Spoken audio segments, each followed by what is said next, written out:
Jamai, huinga nukakalugo, amitlamakanan yupiugo, pamdakitlarmiu. Anaka, guigilagmiuk, ataka, gasauk, Port Orchard, Washington, agmiuk. Huinga, kekwanaugo, linkidaugo, haidaugo, jatnach higinsaugo. Hi, my name is Valerie Davidson. My Yupik names are Nukagalak and Amitlamakanan, and I have the honor and the privilege of being the president and CEO of the Alaska Native Tribal Health Consortium. My family is originally from Bethel. My mother's family is originally from Guihiluk. I was born and raised in Bethel and also upriver in Aniak. On my father's side, my father's family is Gasak, which means they're not Yupik, and they come from Port Orchard, Washington. Also, about 20 years ago, I was adopted by the Jackson family in Cake in Southeast Alaska, and they're both Tlingit and Haida, and I was given the Haida name Jathnach Higgins, which I'm told means noisy lady. I tell myself it's only because I have a really loud Native woman's laugh, the kind that you can hear all the way at the end of the village where the boardwalk meets the tundra, or all the way at the end of the beach. And today I'm speaking from Anchorage, the traditional homelands of the Dena'ina people. And we want to make sure that we honor their incredible stewardship of this land where we are so fortunate to work, learn, play, and live. And I want to welcome you to this year's annual meeting. Our annual meeting theme this year is in service to our communities. Together, we can achieve good health because we know that as Alaska Native people, much of our strength comes from the collective efforts of our families, our tribes, and our communities. Our agenda today includes a welcome by the ANTHC Chair, Bernice Kagilak, an invocation by Andy Jimmy, an introduction of the ANTHC Board of Directors. I'll provide a President CEO's update. We'll also hear overviews from the Alaska Native Medical Center, Community Health Services, Environmental Health and Engineering. We'll hear an update on the financials and an update from Alaska Pacific University. Following those presentations, we're going to be really excited to answer some of your questions, but I also want you to stay close to your computer or your phone to win some door prizes throughout today's meeting. But before we get started, we would love to see where you're all joining in from. So if you can take out your cell phone, I'll pretend I have one, and if you can text us to the number that you see on the screen, it's a pretty easy number to remember, 22333, so 2 2s and 3 3s, and add the phrase TOTTAK 216. So when you do that, you'll get a prompt to select a region that you're from. So again, if you text the number and the phrase on your screen now, you'll get a prompt to be able to see where folks are calling in from or participating from. And I can see some of our board members who are represented. I see the regions that you're from. I see North Slope region, the Arctic Slope Native Association region, our board chair, Bernice Kagilak. I see the Interior, Minto, Mr. Andy Jimmy, our vice chair. I also see some folks who I think might be family who are answering from the YK region, or the whole southwest region of Alaska. And I also see who looks like I have some family from Southeast in Cake. And so I want to welcome everyone to the meeting. Maybe we'll give it I see the numbers still moving a little bit. One of the great things about Alaska is that even though our state is big, we know each other, and our population is small, and it's one of the ways that Alaska is such an incredible place to live. Goyana to all of you for joining. So I'm really pleased to welcome ANTHC's board chair, Bernice Kagilak, an enrolled tribal member of the native village of Nuiqsut. Madam Chair.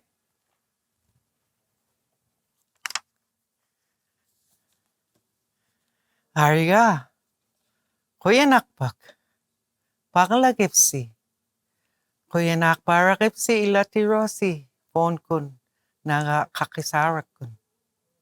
Thank you. Greetings. My name is Bernice Avigawa Karelak, Noksakamiu, and as your board chair of the Alaska Native Tribal Health Consortium, I welcome you.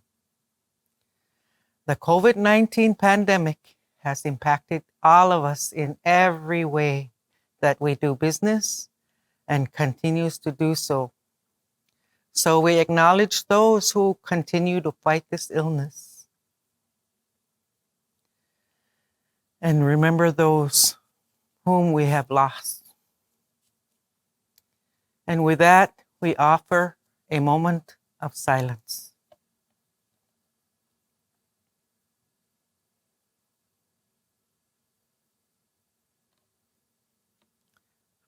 Kuyanakpak. Please welcome Andrew Jimmy from Minto, our vice chair, and whom is representing the Tanana Chiefs Conference. He will be providing us with an invocation. Teku. Heavenly Father, we pray that you will protect our people, wherever they may be, in Alaska, out of state. Lord, we just pray that you will guide us through our annual meeting, give us strength and wisdom to get better health care for our people. Lord, we pray for the people in the hospital for complete healing, or wherever they may be.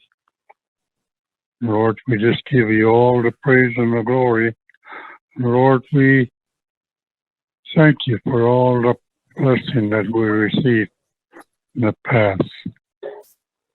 Lord, we just pray that you will be with all of us, our families. And we ask it all in Jesus' name. Amen. Oyana, Andy, and Mr. Jimmy for that beautiful invocation. It's now my pleasure to introduce the ANTHC Board of Directors. You already met our chair, Bernice Kagilak. Vice Chair Andy Jimmy has represented the Tanana Chiefs Conference on the ANTHC board since 1999. Treasurer Robert Henrich represents Chugachmute and has served on the ANTHC board also since 1999. Sorry, 1989. Nope, sorry, 1999. I apologize. ANTHC Secretary Charlene Nollner represents the Copper River Native Association and has served on the ANTHC board since 2007. Representing the Aleutian Pribilof Islands Association, Mark Snigaroff has served on the ANTHC board since 2020. Representing Bristol Bay Area Health Corporation, Robert Clark has served on the ANTHC board since 2015. Representing the Kodiak Area Native Association, Loretta Nelson joined the ANTHC board this year. Representing Manilak Association, Lorena Walker has served on the ANTHC board since 2018. Representing the Metlakatla Indian community since 2019, Charles Clement. Representing the Norton Sound Health Corporation, Preston Rukuk has served on the ANTHC board since 2018. Representing South Central Foundation, April Kyle has served on the board since 2020. Representing the Southeast Alaska Regional Health Consortium, Kimberly Strong has served on the ANTHC board since 2019. Representing the unaffiliated tribes as a representative of Kanaitsi Indian Tribe, Diana Zerl joined the ANTHC board in 2020. Also representing the unaffiliated tribes, the traditional chief and chairman of the Chickaloon Native Village, Chief Gary Harrison, has served on the ANTHC board since 2008. And finally, representing the Yukon-Kuskokwim Health Corporation, Walter Jim has served on the ANTHC board since 2017. And you know, here at ANTHC, we're such fans of self-governance that apparently, in my mind, some of the board members began doing self-governance at ANTHC before ANTHC existed. So I apologize for that error.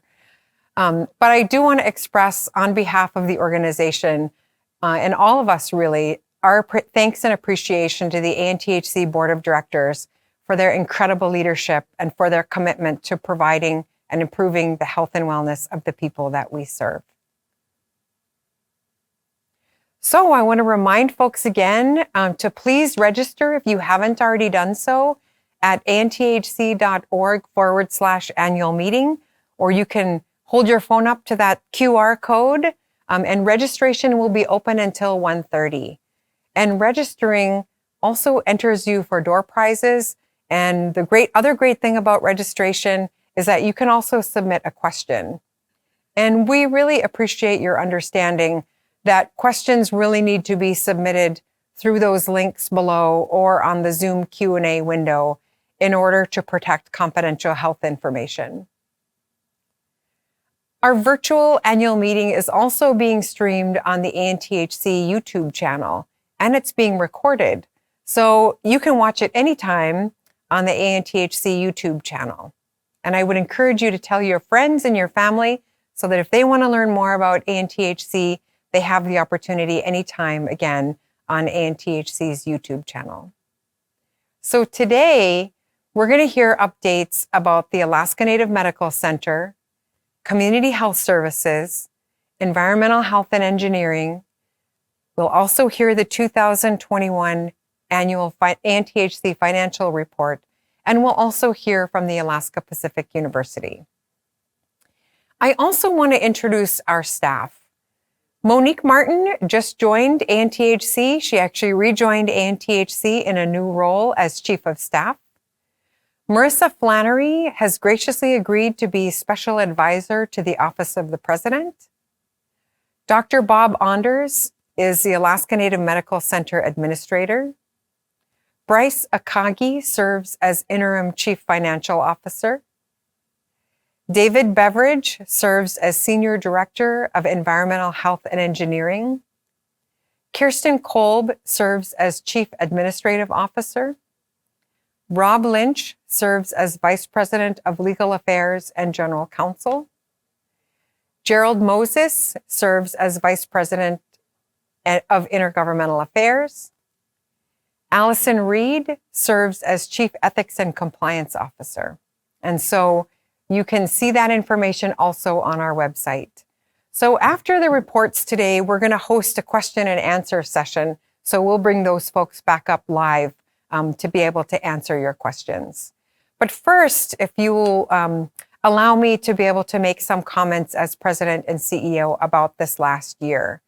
And I know I'm not telling you anything new when we recognize that we all faced incredible challenges over the last couple of years. And this last year for ANTHC has been particularly challenging. And I just wanted to extend a special appreciation to all of our friends and families who've reached out, and tribal organizations and tribes who have reached out to provide kind words of support to our employees and to our board when we needed it the most. And you know, the pandemic has really taken a toll on our mental and our physical health.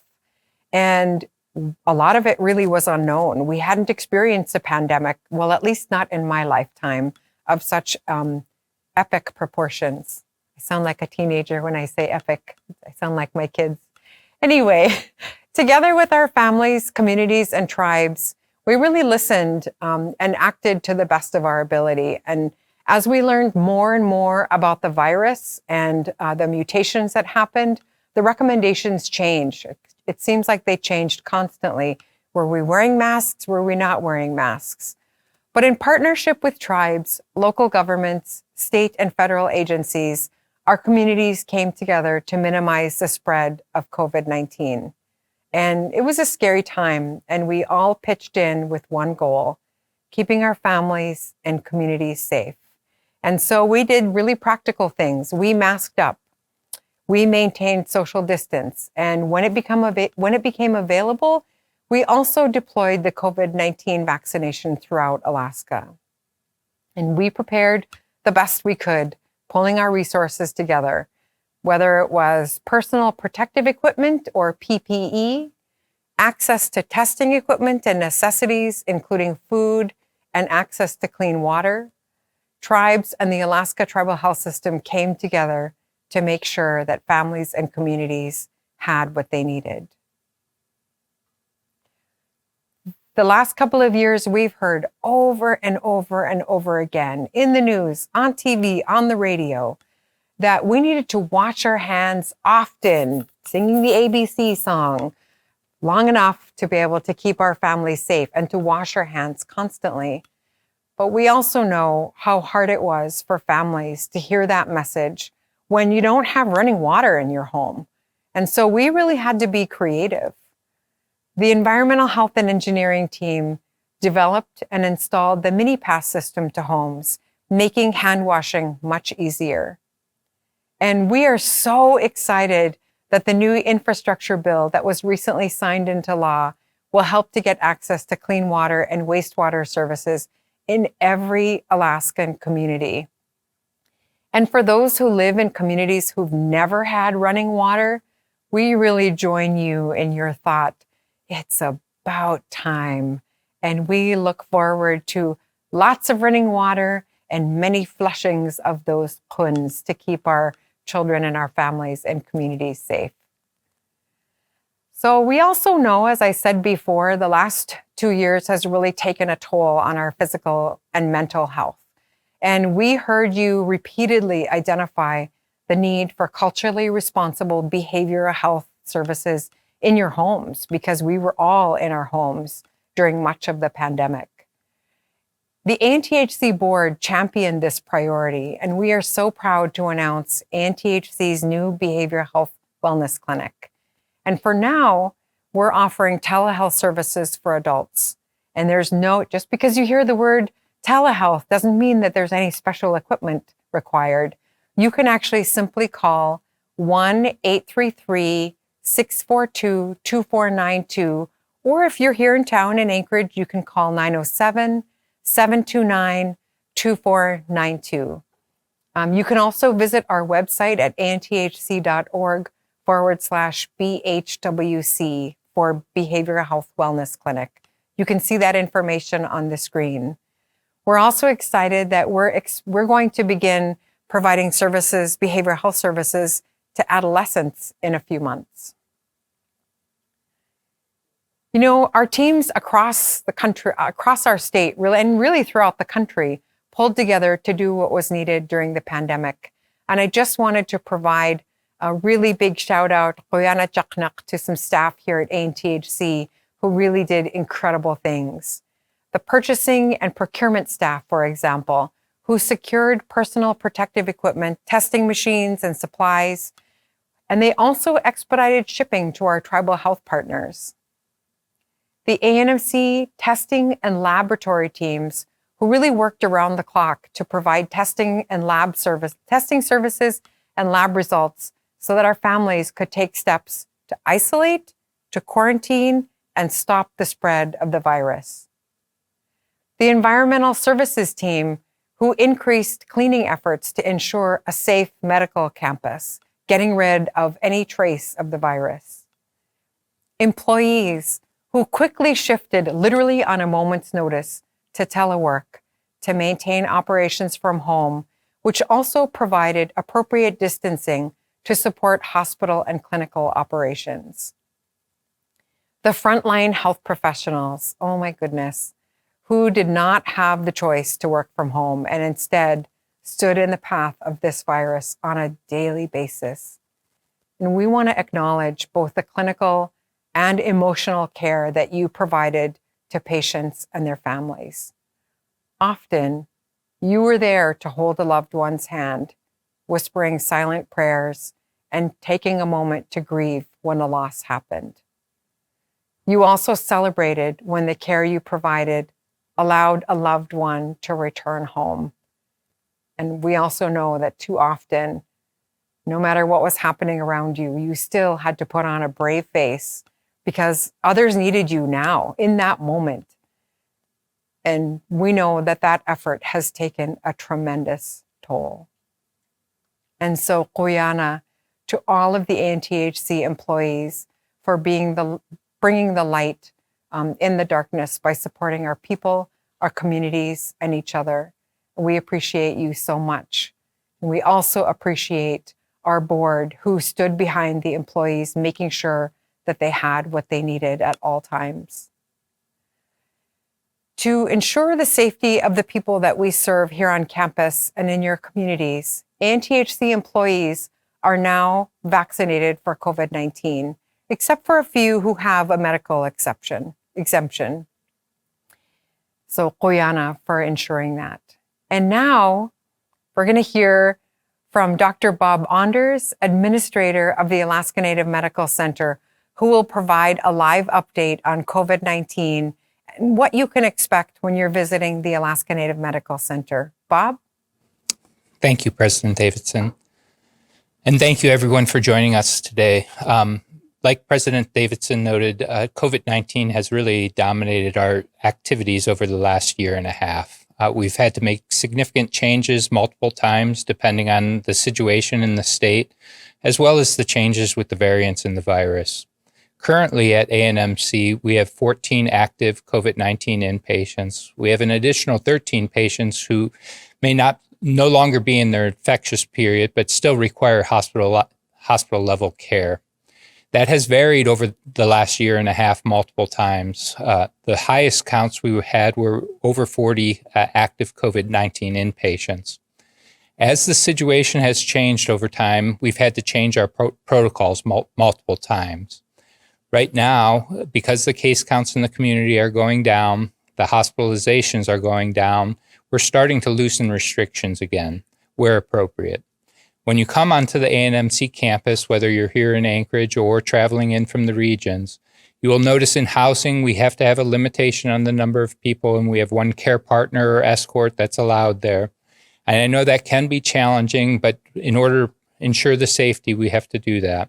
We have been able to open up the patient housing cafeteria. In the past, we had to do boxed meals, but as the safety protocols and the vaccination rates impacted the case spreads, we're able to provide better levels of services for that.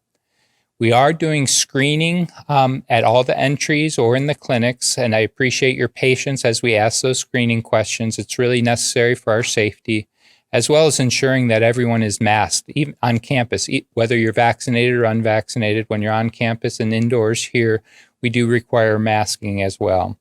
There are some procedures that you may come into town for that may need testing as well, particularly if you're having an operating room procedure. And that's a protocol, again, to ensure safety with the change with the Delta virus and the possibility of asymptomatically carrying that.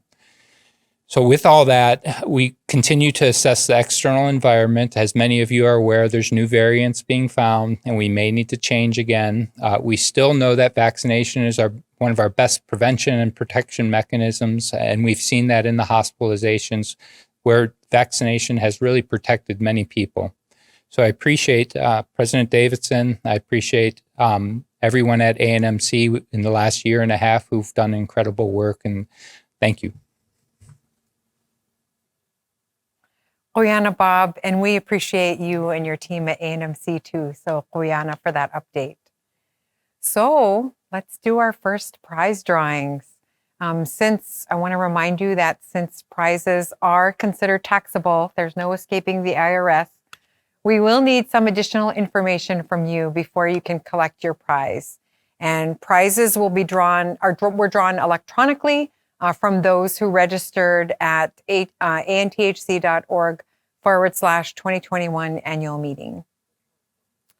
So in appreciation to the folks who registered early, we have 5 prizes. And the first ANTHC jacket goes to Bev Johansson. Congratulations, Bev. The second ANTHC jacket goes to Don Davis. Congratulations, Don. We have a $100 utility assistance check, and that goes to Violet Apayalak. I'm sorry if I'm saying your last name incorrectly. We also have another $100 utility assistance check, and that goes to Francis Norman. We have Alaska Native artwork valued at $100, which goes to Teresa Lyons. Congratulations to all of the winners. I feel like I'm a bingo caller, making someone's day. So next, we're going to watch a video that will provide an overview of the Alaska Native Medical Center. And as many of you know, ANMC offers comprehensive medical services and acute specialty, primary, and behavioral health services to the 180,000 Alaska Native and American Indian people living here in Alaska. And ANMC is also home to one of our country's most unique healthcare environments, a place where the highest quality care and cutting-edge technology complements the critical cultural and traditional services and patient experiences. Please welcome again Dr. Anders and the team at the Alaska Native Medical Center. My name is Bob Anders. I'm the Alaska Native Medical Center Administrator. In my role with ANMC and ANTHC, I have the privilege of working with healthcare professionals and support services across ANMC, including primary care, behavioral health, specialty clinics, patient housing and travel, as well as patient experience.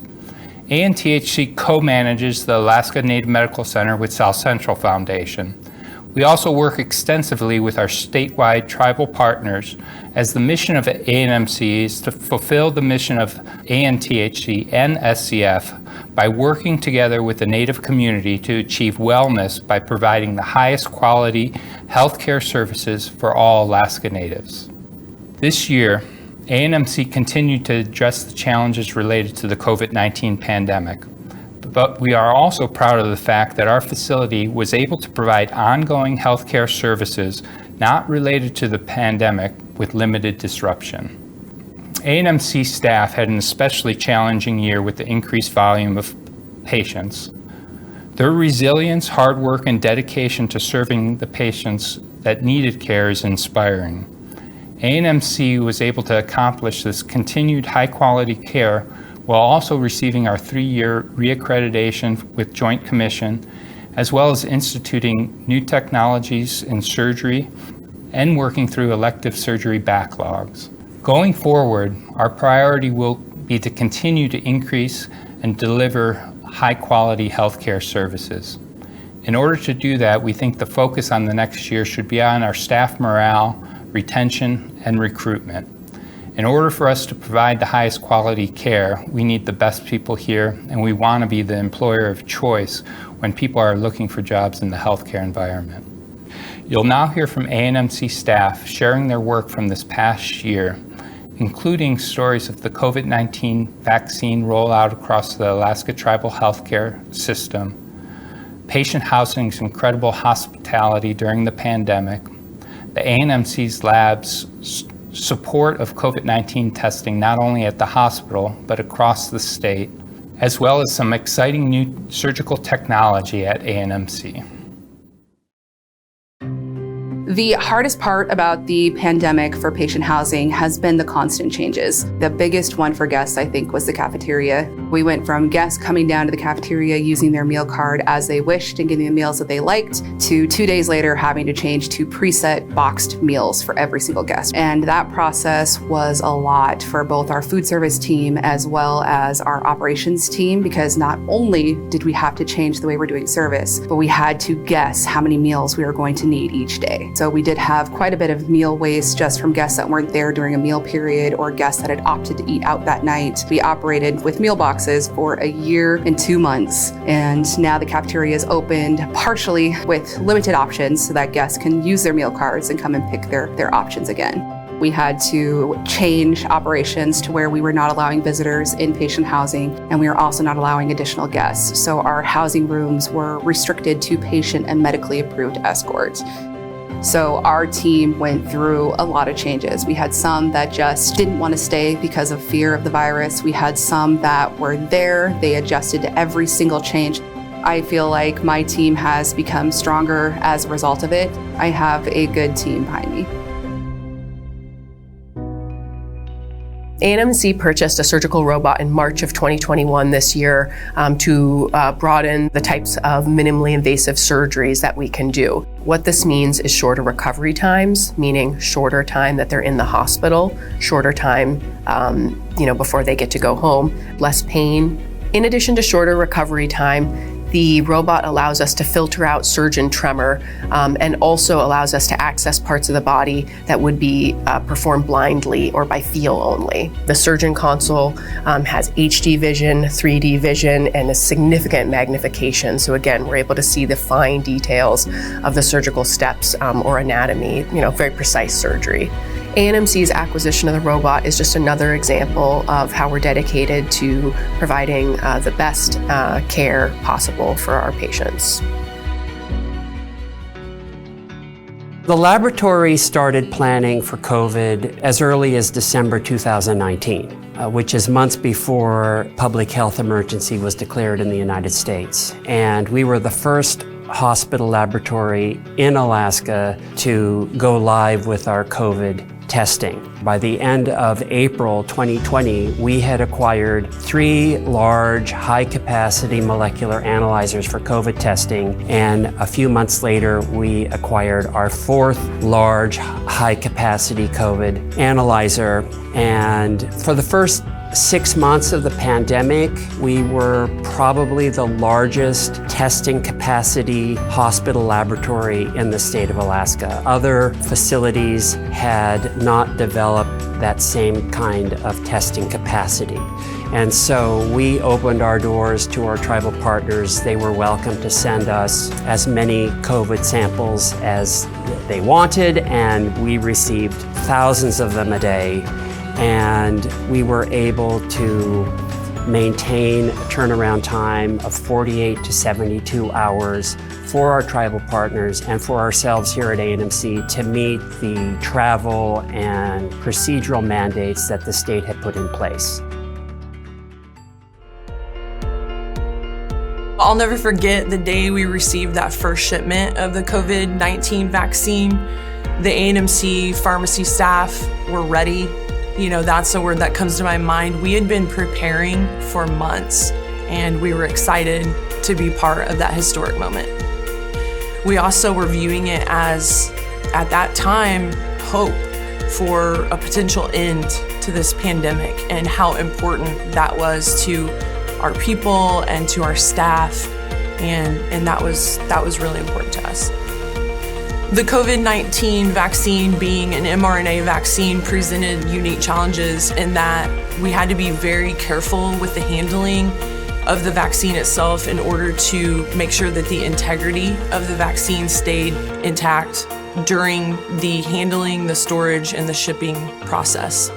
The tribal health system was well equipped to handle the COVID-19 vaccine procurement and distribution. The framework had already been set and the relationships have been created.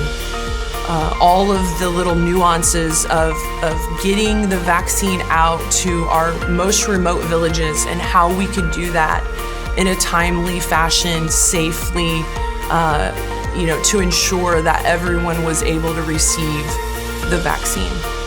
And I have the utmost respect for our tribal health organizations who had to get the COVID-19 vaccine out into some of the most remote regions of our state. And they were delivering the vaccine with dog sleds, with snow machines, with small bush planes. And those unique challenges that we're presented with here in Alaska were nothing for them. And those folks are our true, real healthcare heroes.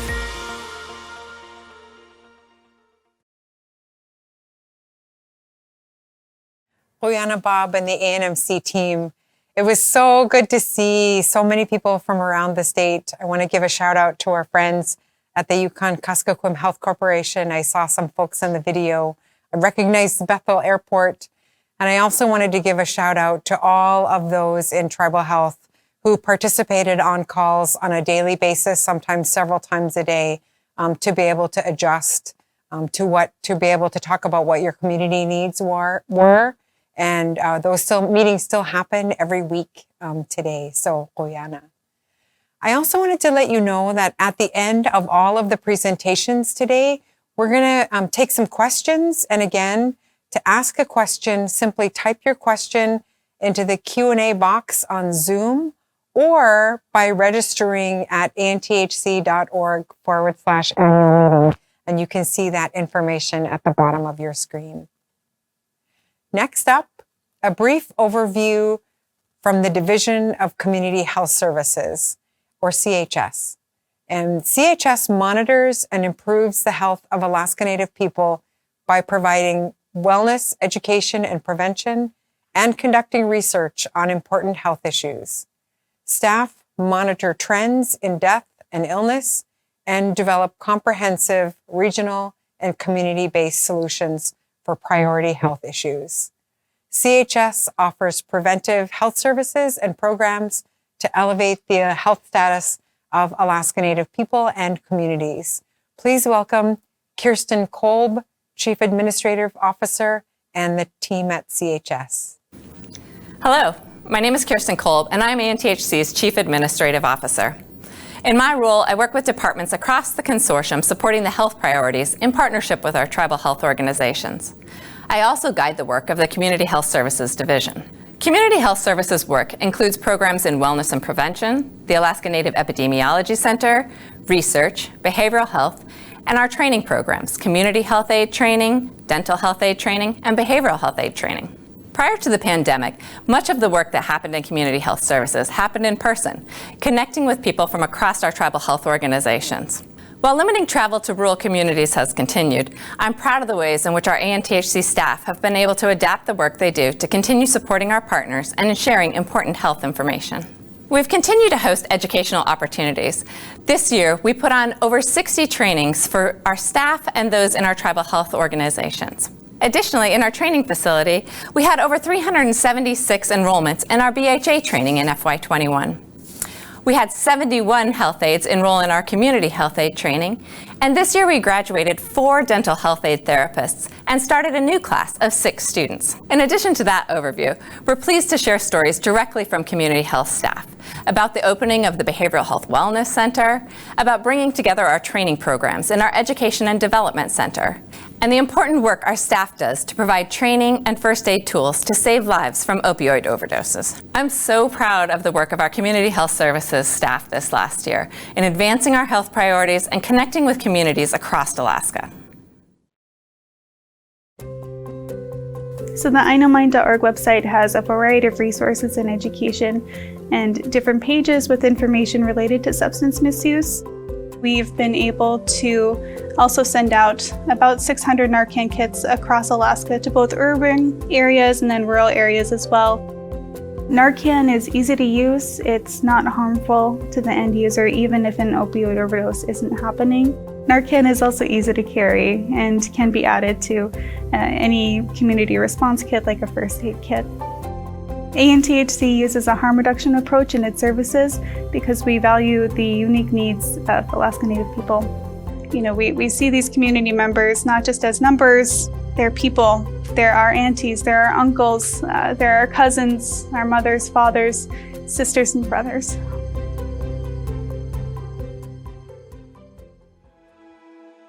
CHAPs are community health aides and practitioners that provide medical health care to the rural communities or villages throughout Alaska. And the Community Health Aid Program trains and oversees the CHAPs, the community health aides and practitioners. So last spring we moved into our new training space at the Education Development Center. We are integrated along with the other health aid disciplines, the behavioral health aid and dental health aid programs. Now we have ample space in the classroom and we have 5 clinical exam rooms that reflect how a clinic exam room should look, to provide training to our students that come from across the state. And we sure love this space. It's really important to have in-person clinical and skills training to make sure they're getting the best learning experience. ANTHC recognizes that behavioral health is as important as physical health.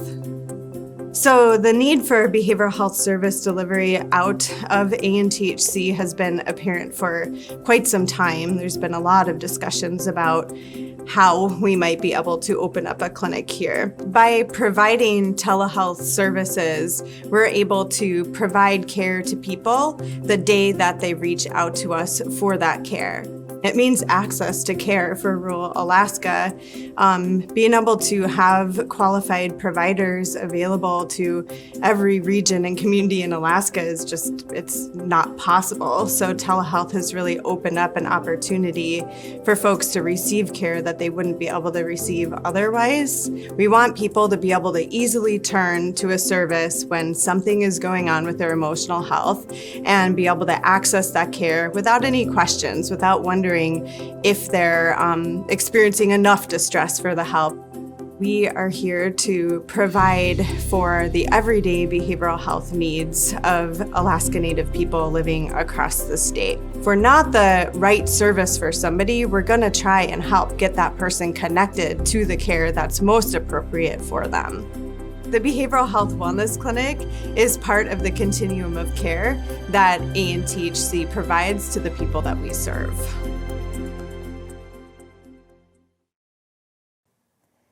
Oyana, Kirsten, and the CHS team, I was really thrilled to see the staff at CHS present the information. And one of the things that I saw in the video was something that wasn't mentioned, but I want to mention it because it's so good. For the Behavioral Health Wellness Clinic, the telehealth clinic where you can call, and that's thanks to our board making that a priority. They actually have healthy relationships group. And interestingly, all of the folks who signed up for that group are all men, and really a great opportunity to be able to meet people where they are. So I want to remind you that at the end of all of the presentations today, we're going to be taking questions. And to ask a question, simply type your question into the Q&A box on Zoom or by registering at the information on the site that you see at the bottom of your screen. But until then, let's do some more door prizes. And again, since prizes are considered taxable, we're going to need some additional information from you before you can collect your prize.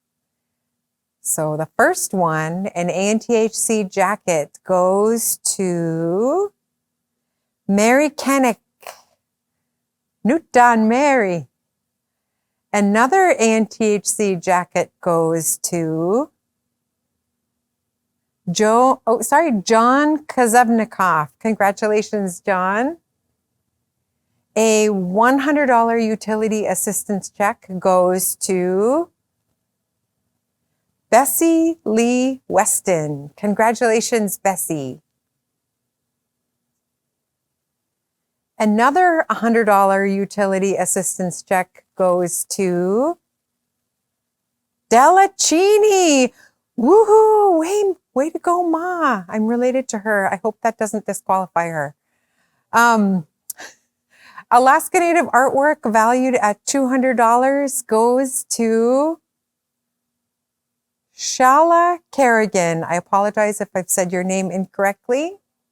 And congratulations to all of the winners. And we're now ready to hear an update from David Beveridge, Senior Director of Environmental Health and Engineering, and his team. So working with tribal partners and communities to construct sanitation systems in homes and in entire communities prevents illness and promotes the health and well-being of Alaska Native people. Hello, my name is David Beveridge. I'm the Senior Director of the Division of Environmental Health and Engineering, otherwise known as DHE. From even its earliest days, DHE has had a statewide role in preventative health and known mostly through our sanitation facilities construction program that provides access to safe drinking water and wastewater disposal. That's been a large focus. However, our team provides communities assistance with utility operations, energy reduction, and environmental health solutions. We also work with hospital and clinical facility managers and safety officers across the state, assisting them with surveys and inspections that will help their organizations maintain accreditation. This year, DHE was able to start or resume projects that were delayed from 2020's pandemic. Many in our team continued this year to work from home. However, we were able to get back out to communities again. Over 625 trips were made across all of our programs. Each trip required close coordination with the community and followed all local and regional protocols. DHE covers such a variety of work, it's hard to mention everything, but I want to take a minute to share a few of our accomplishments. This year, we developed a water operator training that was delivered virtually. This allowed operators to stay in their community rather than travel to some location that took them outside into a classroom setting. Being able to study within their own environment was a huge reason for a successful pass rate of the exams. We've also developed curriculums for additional trainings that will be implemented in 2022. We relaunched our electrical mechanical apprenticeship program. We hired 4 apprentices this last year, including 3 from rural Alaska. We resumed our engineering internship program, bringing on 5 Alaska Native ANSEP students, one of which graduated and is working with us this year. Our energy program completed energy audits, retrofits, remote monitoring installations, and technical assistance in over 45 communities across rural Alaska. The Alaska Tribal Conference on Environmental Management was another huge success this year. With over 370 participants, we were able to connect people across Alaska to discuss and learn about challenges that their communities are facing. And finally, 150 homes were provided a higher level of service through installed water and wastewater facilities this year. Next, you'll hear from 3 DHE employees that will share in more detail some of our successes. This includes the Mini Pass project that provides basic sanitation services in many unserved homes, a unique community partnership with our ARUC communities, and a construction project that eliminated a public health threat caused by sewage spilling into the environment in one small community. I'm proud to be part of a team that is so passionate in what they do and united in the purpose to create healthy homes and communities across rural Alaska. ANTHC really does uniquely tie healthcare, prevention, and water and sanitation together and threads that so that communities are healthier. In the past year, our team was able to get out 132 Mini Pass units into homes that don't have water and sanitation. Mini Pass is basically a mini version of our Full Pass system, which stands for Portable Alternative Sanitation System.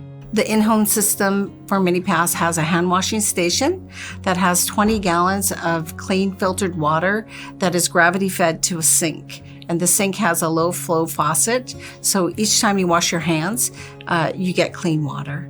The Mini Pass has a vented honey bucket that has a ventilation system that pulls not only the smell of human waste from the honey bucket out, but it also pulls moisture out. So it helps eliminate the smell so they aren't using harsh chemicals to mask that smell, and also provides the homeowner less waste to haul out. I would say my most favorite thing in the response from our customers is seeing the joy in their eyes, especially the elders and children, and really knowing that we've made a difference and improved their health. ANTHC is absolutely more than just healthcare. We are also improving the lives of rural communities by providing preventative health care, such as implementing water and sewer systems in rural Alaska. So the Alaska Rural Utility Collaborative is a program where we work very closely with our member communities, and the point is for us to build trusting long-term relationships because we want our communities to build capacity and understand how to operate and maintain and budget for their water and sewer system. oftentimes this education and knowledge is not shared with our communities. And so we found it very important that we start to help communities learn how to do so. In CHEVAC, we had worked together with the community on what is called a heat recovery project. A heat recovery is when the power plant generates electricity, but then there's excess heat that usually goes into the atmosphere. And so what we wanted to do is capture that heat and divert it to heat things within the water plant and be able to save money because diesel fuel in rural Alaska is extremely expensive. And so this past year in March, we have completed this project and we're working through checklist items now, but they are going to see a savings of 12,500 gallons of fuel, which translates to about $55,000 in diesel fuel a year. And so we're really, really excited that this project has been completed and that the community will get to see this savings. CHEVAC has been such an amazing community to partner with. They have always been extremely engaged. The operators have a lot of really creative and innovative ideas on how to improve some of the challenges. They value their water and sewer system. They value their customers. They value the partnership that we have together. They don't feel like they're alone. And it's not just with the AREC program, but it's also with the other AREC members. And so they build relationships with other communities within the programs, and they don't always just have to reach out to us. They can talk to each other and help resolve water and sewer. ANTHC staff work with the communities to identify the need within the community for future projects. The community is involved at multiple milestones to ensure that the product that we're planning to deliver is meeting their standards and needs. The Cluckwan Sewer Lift Station project was to deliver 2 community sewer lift stations. In previous years, there was an identified need that the existing lift stations had exceeded their life cycle. And over the last winter specifically, they actually completely stopped working at some point. So the community's wastewater was actually dumping directly into the Chilkat River and overflowing wastewater in residential areas. People were walking through wastewater to get to their homes. In the time between April and September, we were able to completely rebuild one pump station and provide a new pump station so that the community had a operational sewer system for the first time in at least a year. Seeing the appreciation on community members' faces and bringing health infrastructure to their communities. And that's what we thrive off of at TIHI, is completing projects and delivering to the communities.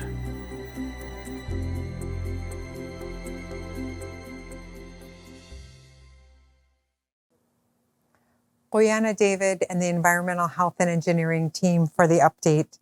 It was really wonderful to see Catalina, Francine, and Jared provide a description of their incredible services that are provided. So I just want to remind you again that we are going to answer questions that will be provided toward the end of our presentation today. And again, if you can type your question into the Q&A box on Zoom or by registering and submitting your questions to the link at the bottom of the screen, we'll add them to our queue of questions. But for now, we have even more door prizes to announce. And again, since prizes are considered taxable, we will need additional information from you before you can collect your prize. So the first one, a $250 utility assistance check, goes to Don Jackson. Woohoo! Another $250 utility assistance check goes to Amanda Hoffman. Congratulations, Amanda. A third $250 utility assistance check goes to Holly Nollner. Congratulations, Holly. Another $250 utility assistance check goes to Beverly Marino. Congratulations. And I think what might be the best prize of all in this entire meeting, a case of jarred smoked salmon, yummy, goes to Brenda Ambrose. I want to come snichtach. I want to come visit you. Congratulations to all of the winners. And so now to provide the FY21, the fiscal year 2021 financial report, we will hear from Bryce Akagi, Interim Chief Financial Officer. Bryce? Hello, my name is Bryce Akagi. I am the Interim Chief Financial Officer for the Alaska Native Tribal Health Consortium. I would like to share with you the preliminary financial results for the fiscal year ended September 30th, 2021. The revenue of fiscal year 2021 totaled over $802 million. $379 million of this revenue was from the provision of healthcare services at the Alaska Native Medical Center. The payers include Medicare, Medicaid, and various commercial insurance companies. We received $206 million from the Indian Health Services Compact. In addition to our regular funding, we received funds from the CARES Act and the American Rescue Plan Act in order to combat the ongoing COVID-19 pandemic. $127 million of our funding relates to the development of water and sewer projects in rural Alaska, as well as community health and disease prevention programs, the Community Health Aid Program, and the Dental Health Aid Therapy Program.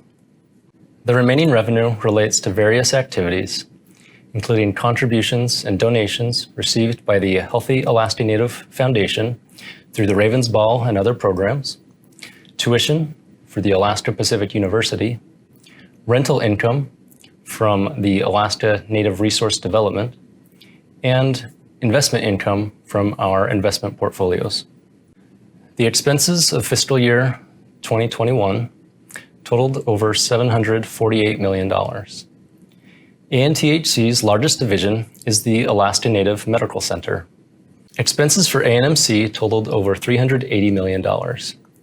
These include expenses for the provision of healthcare services, such as physician, nurse, and other staff salaries, medical supplies, the cost of operating patient housing, patient travel, and our purchased and referred care program. The consortium's business support services expended $156 million in 2021. The services include internal support for ANTHC, such as administration, human resources, finance, information technology, and statewide support for the Cerner electronic health record. The Environmental Health and Engineering Division provides support for the development of water and sewer projects throughout the state, as well as the Alaska Rural Utility Collaborative. The division spent $107 million towards these services last year. ANTHC spent $34 million to address needs for testing, vaccination, and alternate care sites on the ANMC campus in order to respond to the ongoing COVID-19 pandemic. Despite the challenges of COVID-19 and the Delta variant surge experienced in the state, ANTHC experienced moderate growth in fiscal year 2021. I'd like to thank you for the opportunity to serve you this year and hope you have a safe and healthy holiday season. Oyana Bryce for the FY21 financial report. We appreciate you so much. So reminder, you'll have the opportunity to ask questions after all of our presentations are done later in our meeting. And remember to ask a question in the Q&A box on Zoom or by registering at the link below.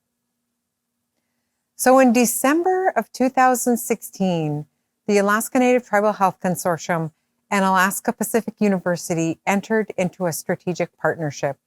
Joining us today is APU's Interim President and Provost, Dr. Hilton Halleck. Good afternoon, everyone. My name is Hilton Halleck, and I serve as the interim president of Alaska Pacific University. I'm delighted to join you today to share some updates about APU and a little bit about the opportunities that are available through our strategic partnership with ANTHC and the Tribal Health System. As you all may know, APU is a small private independent institution. The final fall headcount this year was 555 students, which represents a 12.6% increase over last year and a 5% increase over fall 2019, the pre-COVID years. We have degree programs ranging from undergraduate certificates to a doctoral degree in counseling psychology. There is strong interest from students throughout Alaska, from Old Harbor to Ketchikan to Nome, and we enroll students from 34 states and different countries. Our main campus is in Anchorage, and we have a farm campus, the Kellogg campus, out in Palmer. Both are on the homelands of the Dennehy people, and we thank and honor the Dennehy for their incredible stewardship on the land on which we live and learn. In 2016, APU announced its intent to become a tribal university. This was a reaffirmation of our founding mission as articulated by Dr. Peter Gordon Gould in the 1950s.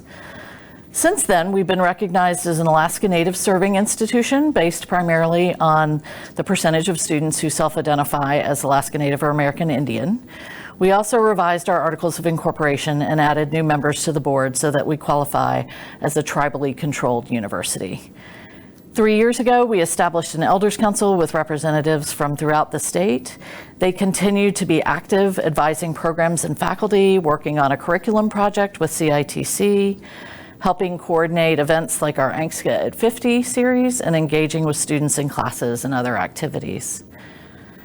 Part of our transition to Tribal University has been to take a look at our curriculum and pedagogies. Faculty have been working on developing new programs and courses, as well as integrating and centering Indigenous knowledge in the curriculum.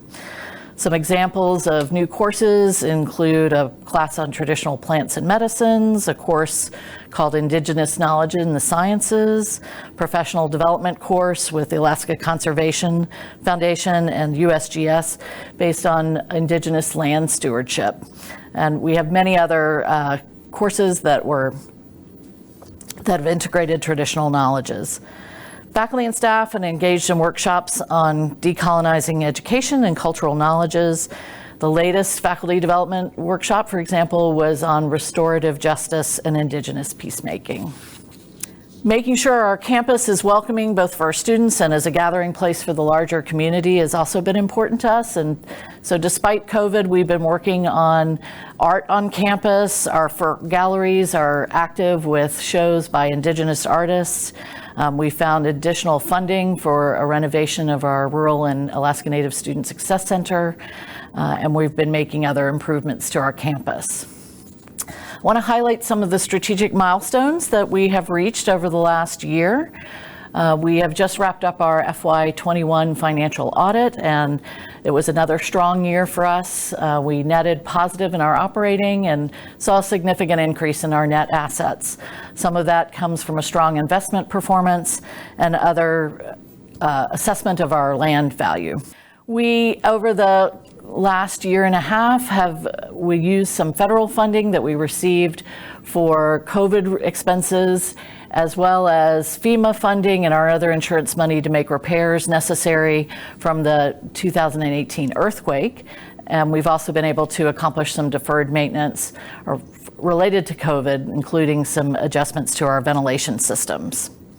This summer, we moved to test-blind undergraduate admissions. We've been test optional for several years, but this past summer, we moved to test-blind admissions at the undergraduate level. This means that we do not consider standardized tests and admissions or financial aid at the undergraduate level. We're committed to providing access and equity in our admissions process, and we recognize that standardized test scores are not good predictors of success for our students, and that access to test preparation and to the tests themselves is sometimes a barrier to admissions. Some of our graduate programs still require standardized test scores because of state regulations or accreditation requirements, but several have suspended those during the COVID pandemic. We're excited to launch 3 new programs this year. We're launching a practical nursing program that leads to an LPN certification in Bethel this winter. We have launched a community and place-based education bachelor's degree that pulls through to our K-8 teacher certification program. And we will be launching a Master of Fine Arts in Creative Writing next summer that will emphasize Indigenous and Northern artists starting in the summer. It's been a big year for us for community engagement. We have been running year-long ANCSCA at 50 ceremonies and recognitions, including our Indigenous Peoples Day ceremony in partnership with ANTHC and a number of other community partners, and ceremonies that will recognize the ceremonial signing of ANCSCA on our campus that happened on our campus in December of 1971. We've also launched the Navigating the New Arctic Community Office that will work with Arctic researchers from all over the world to connect them with Arctic communities in Alaska to address needs identified by those communities and promote authentic community engagement characterized by culturally appropriate research methods, co-production of knowledge, and data sovereignty for tribal groups. And I also want to highlight that we are wrapping up. We're in the final stages of our presidential search committee. I want to thank President Davidson for her leadership of APU during a particularly challenging time of the COVID pandemic. We miss her, but we recognize that she has been called to serve Alaska Natives and ANTHC in her new role, and we wish her the best in that role. When we made the commitment to become a tribal university and reaffirmed our founding mission, one of our key priorities was to meet some of the workforce needs of Alaska, and that includes the healthcare workforce. We have developed a number of new programs over the last 5 years. Those include an undergraduate certificate and an associate's degree in community health that aligns with the CHAP program. Undergraduate certificate and associate's degree in health occupations, where we're working with the Alaska Primary Care Association to award credit for apprenticeship opportunities. We have the only environmental public health bachelor's degree in the state. We have launched a bachelor's degree in health sciences that prepares students for a number of tracks in careers in health sciences. We have longstanding programs in health services administration and healthcare management in our business programs.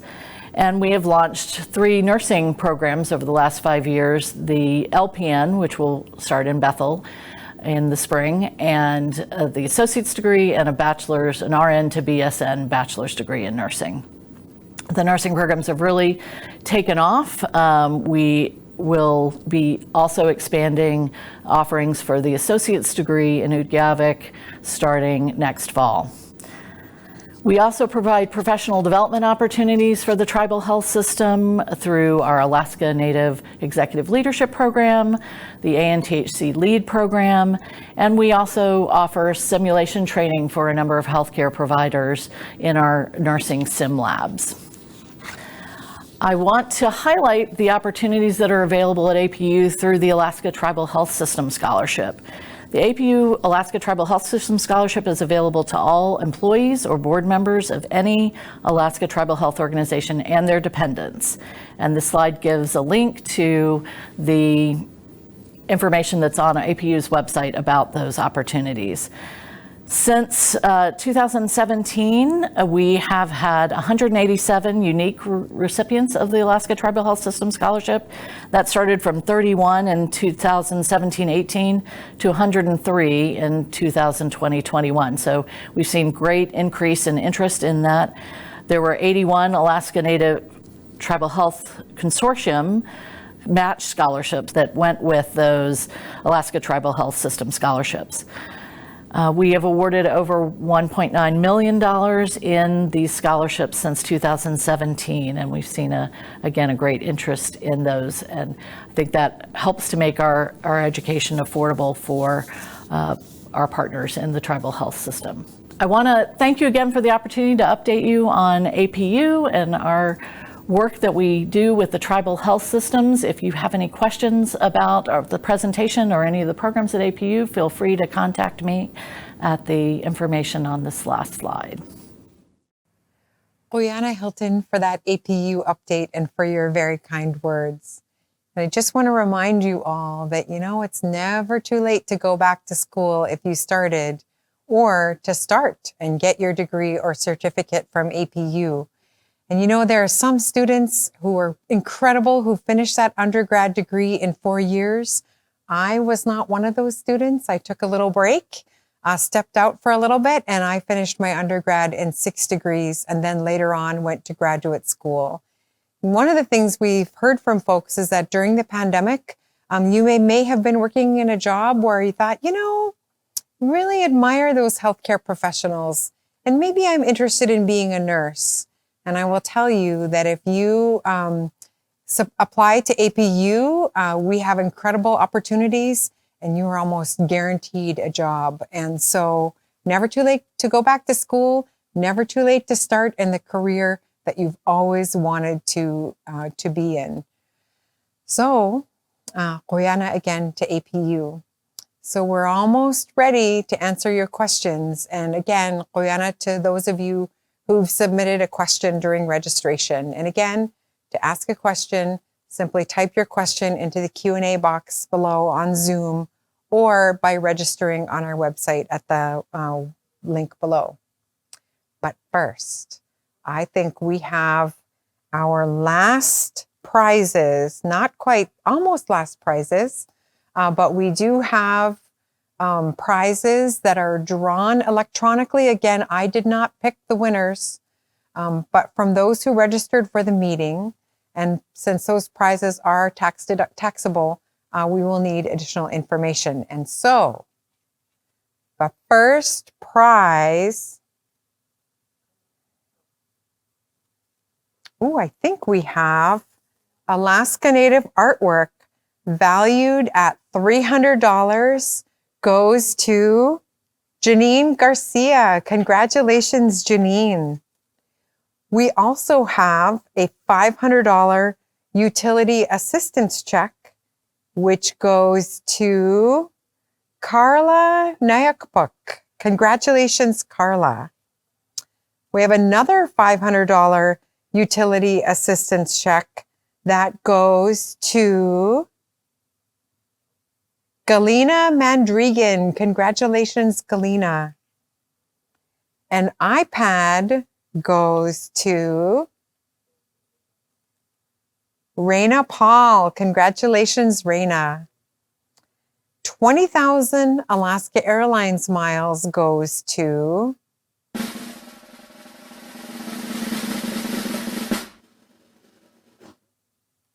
Leona Lynn Matheson. Enjoy that trip, but remember to wear your mask when you travel. And congratulations to the winners. And we are now ready to do the questions and answers. And we're going to do our best to answer as many questions as we can during this time. And so we received a lot of questions, and similar questions may have been grouped together, just so we can be more efficient with our time. And to help answer questions, I will call upon Dr. Bob Anders, the ANMC Administrator, Kirsten Kolb, the Chief Administrative Officer and Interim Director of Community Health Services, Kirsten Kolb, David Beveridge, Senior Director of Environmental Health and Engineering, Bryce Akagi, Interim CFO. And again, to ask a question, simply type your question into the Q&A box below, or by registering at the website for the annual meeting. So we're going to do our best to answer as many of your questions as we can today, but also there are some who submitted questions who the questions might have been really more personal questions or about patient questions.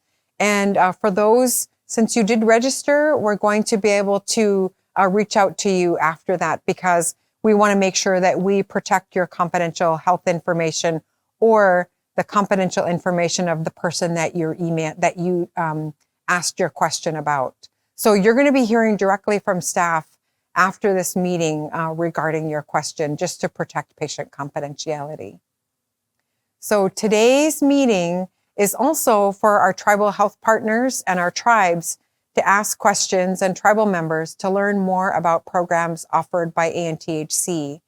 And I just want to extend a big koyana to ANTHC staff who submitted questions. And so for those questions, for staff questions, we gathered the information and we'll answer your questions in an all-staff update that we're drafting. But today, really, our meeting is about answering the questions and the concerns of tribes. And so we have the first question. How are ANTHC Board of Directors selected? Well, the ANTHC Board of Directors are elected really close to home where each of you live. And our bylaws outline the 15-member Board of Directors. And in recognition of self-governance, tribes select or elect their representatives. And there are 13 seats from specific tribes or tribal health organizations. And the governing body for each tribe or tribal health organization appoints their representative. In addition, there are 2 unaffiliated seats that are filled by unaffiliated tribes. So for example, I hope she doesn't mind, our Chair Kagilak, serves on the ANTHC Board of Directors as the representative for Arctic Slope Native Association. And so in this example, the Arctic Slope Native Association sets the policy on who represents them as a part of self-governance. And so she serves as an at-large member of the ASNA board and also serves as the ASNA chairperson. But again, ASNA designates who their representative is going to be. As I mentioned before, 2 additional representatives on the board or board of directors are designated by the unaffiliated tribes. So for example, Chief Gary Harrison was recently reelected by the unaffiliated tribes to serve another term on the ANTHC board at their meeting last month. So let's see, let's turn to some other questions. So we have a question: how did COVID-19 impact health services, and how did it impact the ANTHC operations? And how did COVID-19 impact ANTHC's strategic plans for the delivery of quality healthcare moving forward? And so to first answer that question, I'm going to ask Dr. Bob Anders to address the first part of that question. So COVID-19, as we discussed earlier, really impacted all aspects of ANMC operations.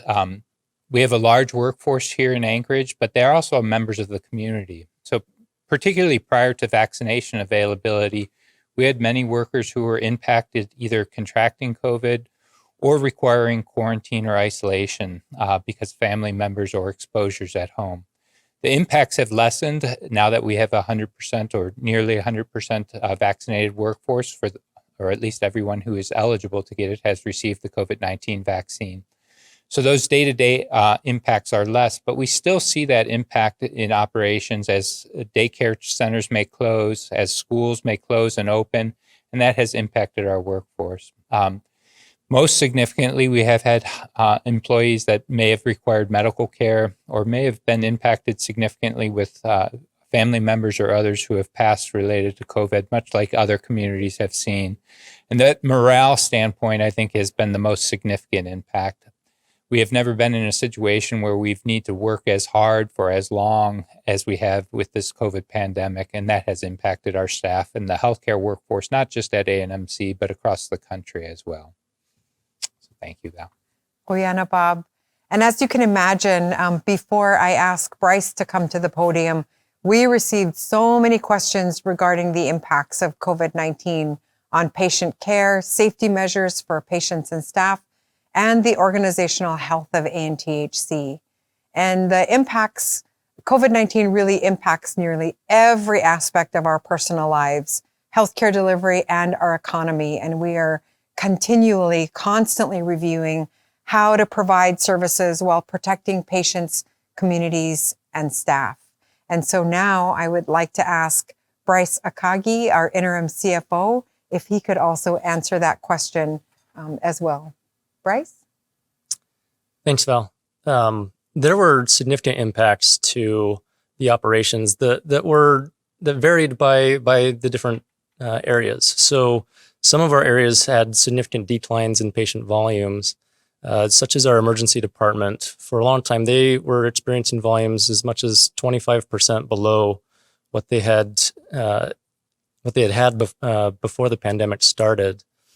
And you balance that with other areas like the lab, which saw a huge increase in the need for testing.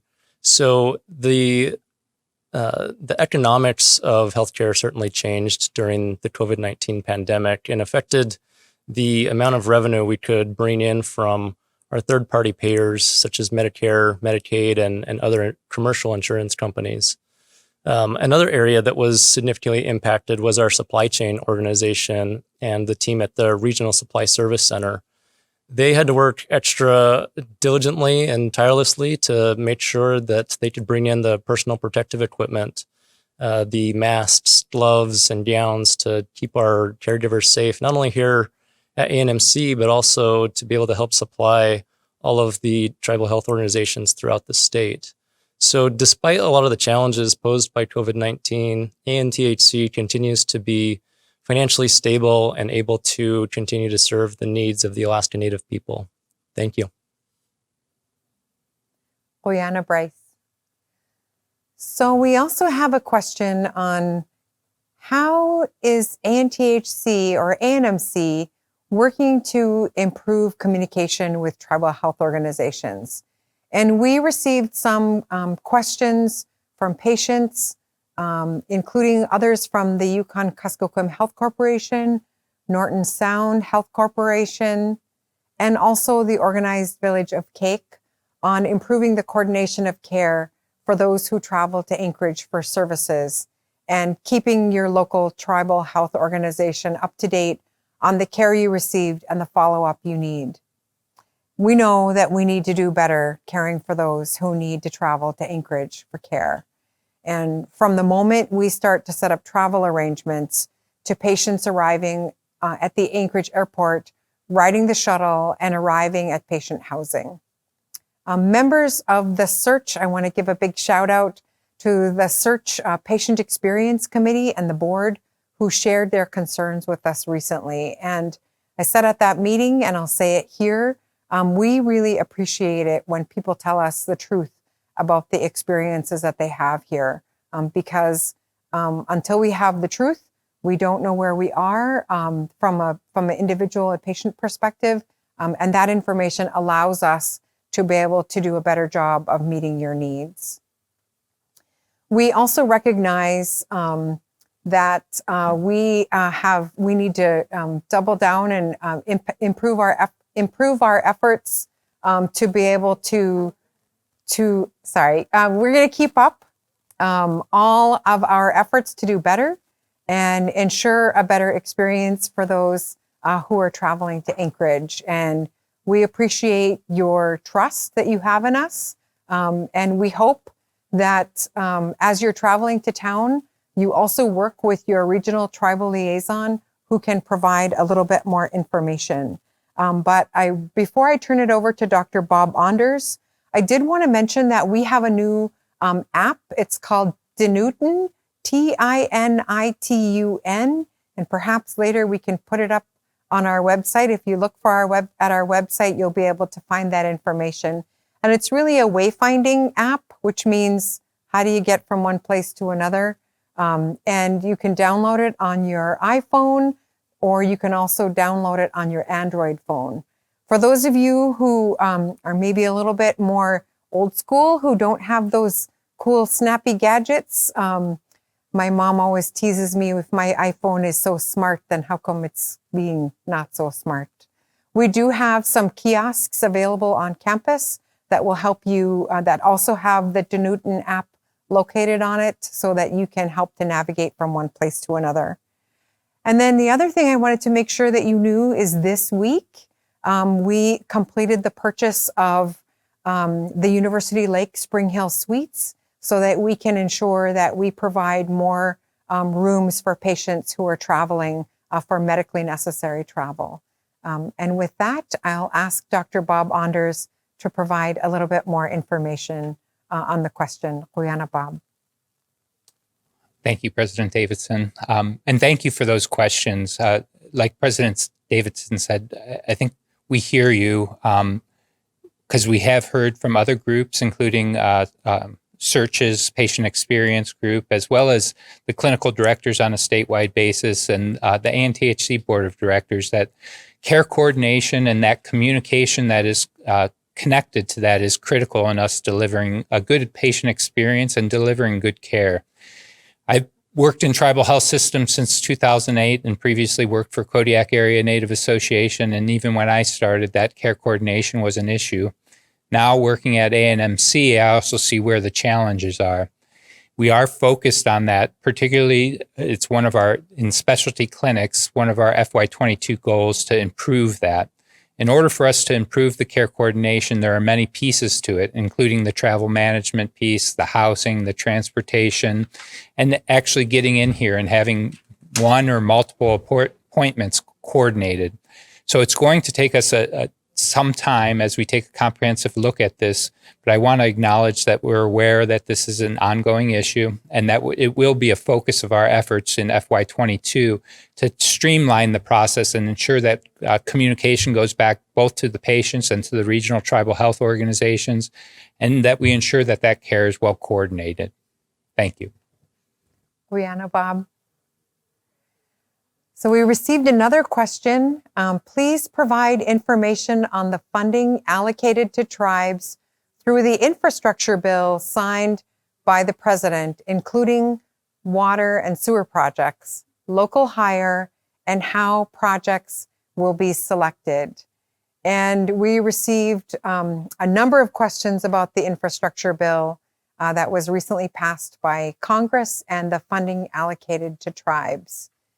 And thanks to our friends out in Uzinki, in Pitkas Point and Macoriac. David, could you please provide some more information? Yes, thank you, President Davidson. I was going to give a few updates on the infrastructure bill, particularly with respect to the Indian Health Service $3.5 billion for the sanitation program. That's going to be distributed over 5 years, $700 million a year. $3.5 billion represented the whole entire need that was in the database that is maintained by IHS. In Alaska, the need in Alaska is over half of that. We represent about $2 billion of that $3.5 billion need. And so we would expect to see a substantial amount of that funding coming to Alaska over the next 5 years. Two key pieces of that, the act are, one, that it had $2.2 billion that was set aside to be able to fund projects that exceeded cost caps. Cost caps were something that have prevented a lot of our communities that are high construction costs from being served because of the limitations by the Indian Health Service. But in order to be able to serve these communities with piped water and sewer for the first time, those cost caps had to be waived. And so, again, $2.2 billion will be provided towards those projects of the $3.5 billion. Secondly, is that there's these funds are good until expended. Some of these projects take several years to complete. So we were very pleased to see that there was no end on the spending.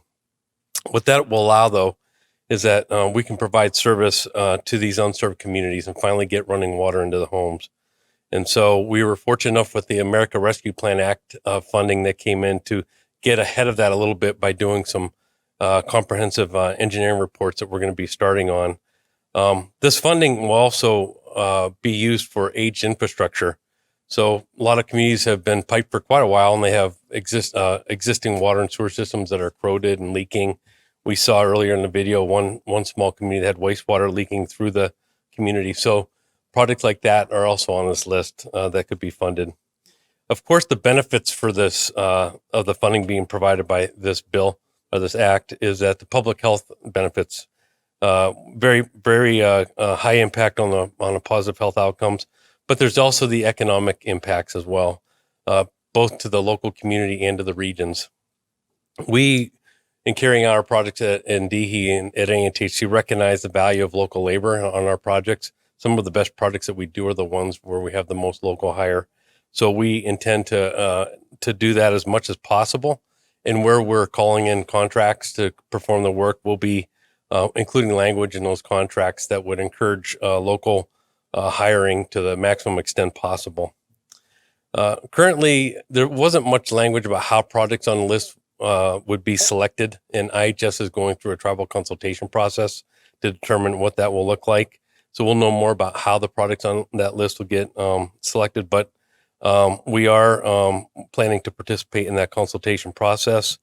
Our staff and DHE grew last year in 2021. We expect to continue to grow in 2022 and expand certain departments like our contract delivery team that will be able to execute a lot of this work, working with the community. So we're looking really forward to this opportunity and working with the tribes and the regional organizations to carry out this work and developing the projects. So I thank you, and we do look forward to this once-in-a-lifetime opportunity. Guyana David, but before you go, did you say $2.2 billion with a B billion for sanitation facilities? $2.2 billion. Wow. That's wonderful.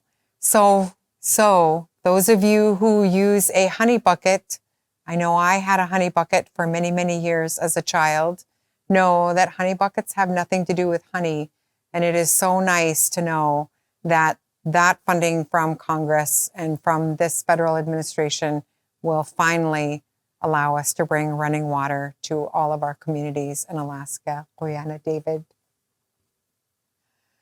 So we also know that access to behavioral health services, preventive screenings, caring for elders, responding to the traumas of colonization, and culturally appropriate services are issues that many of us wanted to hear about, and we received a lot of questions. So Kirsten, can you please provide some information on some of these next questions?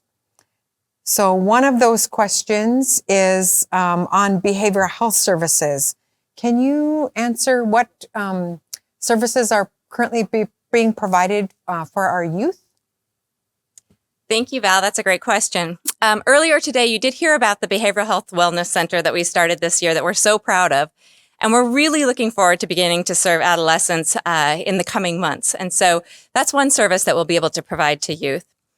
The other thing that we are doing is actively engaging our youth on social media. And so we have a really active presence on Mental Health Awareness Month, Suicide Prevention Awareness Month, where we really do a lot to engage youth around mental health issues. And there's one unique project I want to talk a little bit about, and that's a partnership that we have with the Lower Yukon School District, where we are supporting mental health training and consultation in the schools and using traditional teaching to do that.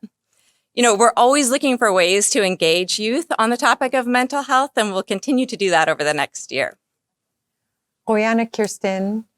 And so also, are there current projects or future initiatives that are focused on elder health and supporting caregivers?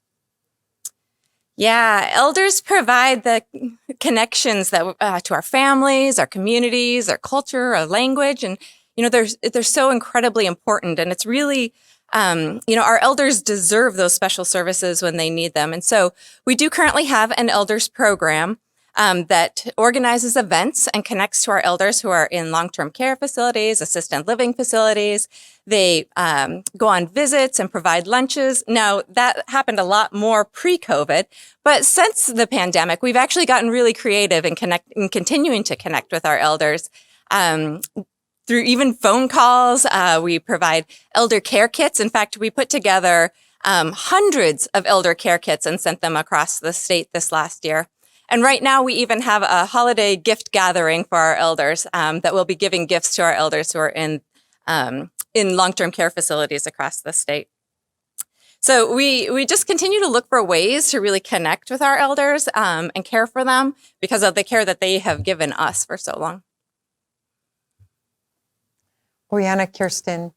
There was another question on how ANTHC is addressing physical and mental wellness through a holistic approach. Thank you for that. I think when you think about ANTHC's vision that Alaska Native people are the healthiest people in the world, we recognize that health incorporates all of these aspects: physical, mental, emotional. There are so many components to health. And so we really have to tackle it from a number of different angles. Community Health Services does that well. We have a number of different programs that are all focused on providing educational resources, technical assistance, training, really working with our tribal health partners to look at all of these different aspects of health and approach health as a holistic thing, not just the physical, but all of the other components of health as well. Thank you. Oyana, Kirsten, I just wanted to I'll personally answer one question that I know we heard about, which was, what steps can I take personally to make sure that I continue to be healthy? So I'm going to share one little tip. So we've heard a lot about cancer prevention, and there are things many cancers that are actually preventable. And I want to share a little tip that my mother shared with me when I was a young lady. And every year she would say, okay, I just want to remind you that your birthday is coming up. And one of the things you can give yourself an annual gift on your birthday is you can give yourself the gift of health. And so when your birthday is coming up, think about the health, the preventive health screenings that you might be eligible for. So for example, is this the year in which I should have my women's screenings? Is this a year that I need to have a mammogram done? If you're a man, you think about the things that you need in terms of your prevention screening. So every year around your birthday, maybe ask yourself, are there health screenings that I should have? And I will confess that I am overdue for one of my screenings, which is a colonoscopy. And I know that's kind of an awkward topic because people are, it's not a real popular one. But Alaska Native people are at incredibly high risk for colonoscopies. And for the regular folks, their screening is actually recommended at age 50. But for Alaska Native people, the recommendation is to get your colonoscopy screening at age 40. And so I would really encourage you to do that. And Koyana to everyone who is taking all of those measures to do what you can to ensure that you live a long and productive life. We need you. We need you to be able to help us to make it through. I also wanted to extend Koyana or thank you to everyone who submitted a question. And I just want you to know that if we didn't get to your question today, we do have your contact information from the registration. So you'll definitely be hearing from us. So this concludes our question and answer period of the meeting, but the meeting's not quite over yet because we have the last 5 door prizes. And again, since prizes are considered taxable, we will need additional information from you before you can collect your prize. And so the prize, the Alaska Native artwork valued at $400 goes to Sandra Dementif. Congratulations, Sandra. A $500 utility assistance check goes to Roderick Carlson. Congratulations, Roderick. Another $500 utility assistance check goes to Michelle Wilson. Congratulations, Michelle. An iPad goes to, I'm going to do the drum roll, Paula Jones. Congratulations, Paula. And the winner of 40,000 Alaska Airlines miles goes to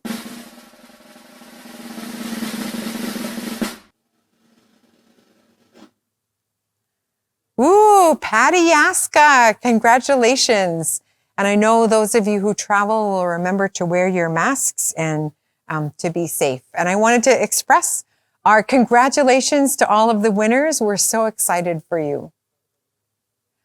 So I want to extend our appreciation again, Koyana, for joining us today, and a special appreciation to the ANTHC Board of Directors, the leadership team, Alaska Pacific University, and most of all, Koyana, to all of you who are joining us today from home.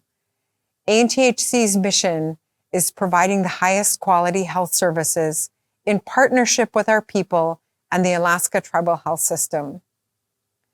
Achieving our mission really takes all of us in partnership with the people we serve to provide services that meet your health needs. And when we come together, we know that we can accomplish everything. I learned a long time ago that people really will do the most amazing things under the most impossible of conditions, as long as they have the right reasons. And children, families, and communities are always the right reasons. And so, Koyana Chaknak, for all that you do every day to support our children and our families and our communities. Koyana for joining us today. Dwai, that's it.